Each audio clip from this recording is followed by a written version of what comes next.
Ang GMA at ABS-CBN Network ay binati si Aura sa kanyang pagtatapos sa senior high school at tinawag sa pronoun na her.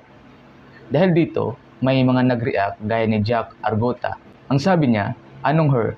Good luck bro. Tama nga naman dahil bakit tatawaging her ang isang taong alam naman nating lalaki? Dahil sa sinabing ito ni Jack Argota, siya ay nakatanggap ng pagpuna mula sa page na may pangalang Carlo. Ang sabi, Sir Jack Argota, kung di ka pabor, manahimik ka na lang.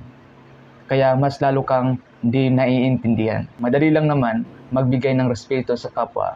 Try niyo po minsan. Tingnan naman natin ang sabi ni Jesus Palses. Sex or sexual characteristic is a spectrum, not just gender. Yes, yan ang latest science.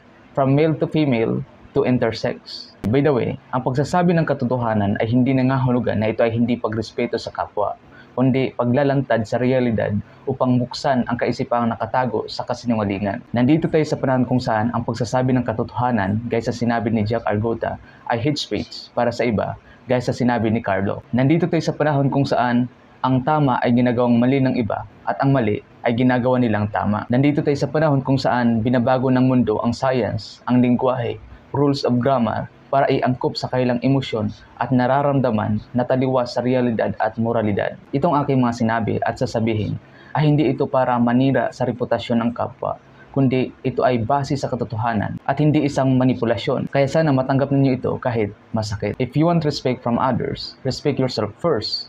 Huwag niyong hayaang manipulahin ng inyong sariling kaisipan ang inyong emosyon. Ang pagsasabi na ikaw ay babae kahit lalaki ka naman biologically, or ang pagsasabi na ikaw ay lalaki kahit babae ka naman biologically, yan ay pagmanipula sa sarili at kawalan ng respeto sa sarili. Try niyong mamuhay sa katotohanan at realidad upang maramdaman ninyo ang tunay na kalayaan. Dahil ang freedom ay hindi pag-apak sa katotohanan at sa realidad, kundi ang tumayo sa mga ito at mamuhay ayon sa mga ito. Pwede ninyong baguhin ang science, lengguwahe, grammar at pronoun. Pwede ninyong baguhin ang inyong pangalan, mukha at ipatanggal ang inyong physical na kasarian ayon sa inyong nararamdaman. Pero alalahanin niyo po na may divine creator kung saan haharap tayo sa kanya pagdating ng araw kung sino at ano tayo. Huwag tayong mamuhay sa fiksyon dahil hindi natin maipagkakaila scientifically, morally, historically, and biblically na lalaki at babae lamang ang nilalang ng Diyos. And grammatically, kung ikaw ay lalaki, ang iyong pronoun ay he or him,